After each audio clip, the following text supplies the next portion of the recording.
آئیے کتاب رحمت سورہ الکہف اٹھائیں۔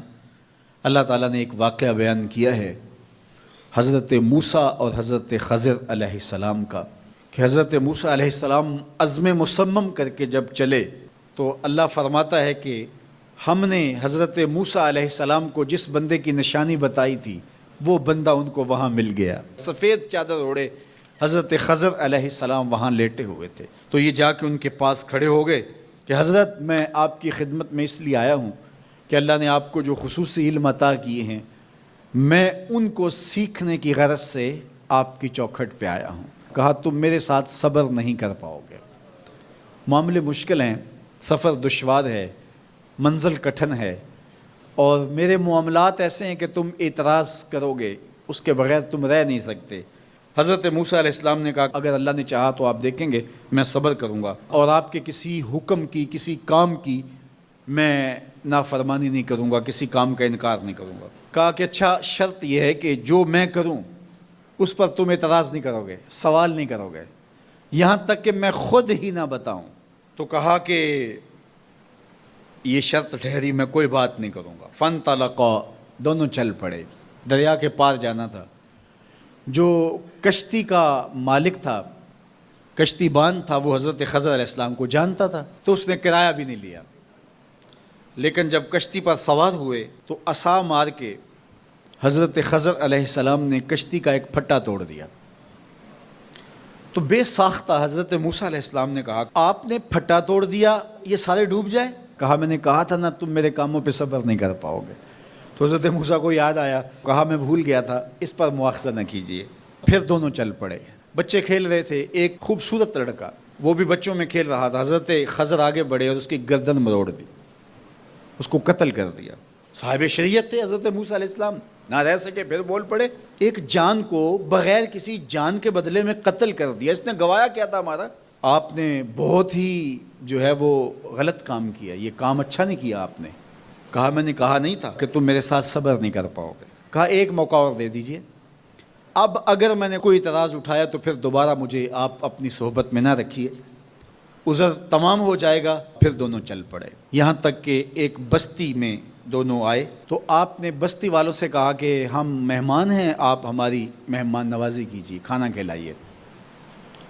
تو انہوں نے انکار کر دیا، کہا کہ ہم تو آپ کو بلایا نہیں ہے، آپ خود آئے ہیں، آپ اپنے کھانے کا خود انتظام کیجیے۔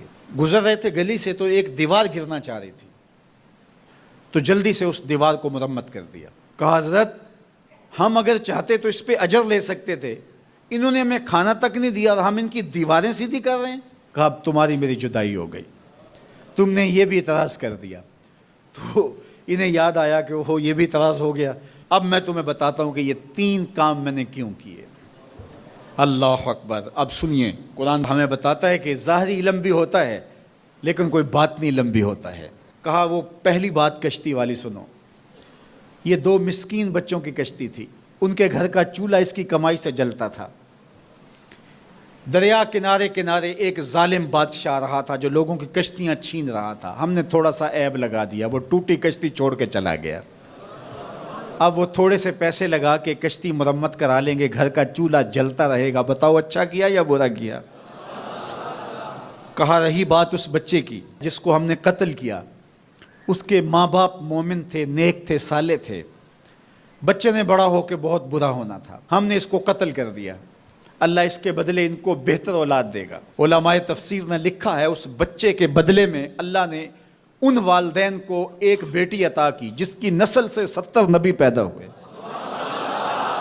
دیوار کی کہانی بھی سن لیجئے، یہ شہر کے 2 یتیم بچوں کی دیوار تھی اور اس کے نیچے ان کا خزانہ تھا اور ان کا باپ بڑا نیک تھا۔ خزانہ دیوار کے نیچے ہے، دیوار گرنا چاہ رہی ہے، کسی معمولی دھکے سے گر جاتی۔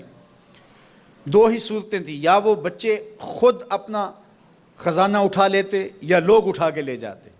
لوگ اٹھا کے لے جاتے پھر بھی ہاتھ میں کچھ نہ آیا، اور اگر وہ خود اٹھا لیتے تو بچے ہیں، بچپنے کی وجہ سے وہ اس کو اڑا دیتے۔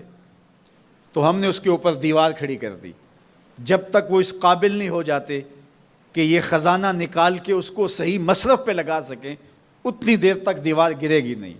اللہ اکبر۔ وہ کسی وجہ سے دیوار قائم رہے گی، اور جب وہ اس عمر کو پہنچ جائیں گے جس عمر میں وہ اس خزانے کو سنبھال سکیں گے تو پھر دیوار خود بخود گر جائے گی اور یہ خزانہ نکال کر کے اپنے کام پہ لے آئیں گے۔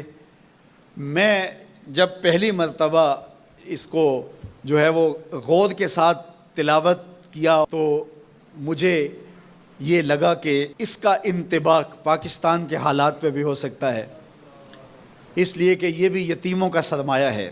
کتنے یتیم روتے بلکتے رہ گئے اور ان کے سر سے جو ہے وہ سائے اٹھ گئے اس وطن کے لیے، لیکن میرے مالک نے اس ملک کے خزانوں پر گہرے پہاڑ اور بڑی بڑی دیواریں کھڑی کر دی ہیں۔ جب تک یہ قوم بلوغت تک نہیں پہنچے گی اتنی دیر تک وہ خزانے ظاہر نہیں ہوں گے، اور جب یہ قوم اپنی بلوغت تک پہنچے گی، شعوری بلوغت، فکری بلوغت، علمی بلوغت، اور رب سے جو وعدہ کیا تھا پاکستان کا مطلب کیا، لا الہ الا اللہ، جب اس بلوغت تک یہ پہنچ جائے گی، اس وعدے کی تکمیل ہوگی، پھر رب دیوار ہٹا دے گا اور پاکستان کو اللہ اتنے خزانے دے گا اور پاکستان ایسا مالا مال ہوگا دنیا دیکھنے آئے گی انشاءاللہ۔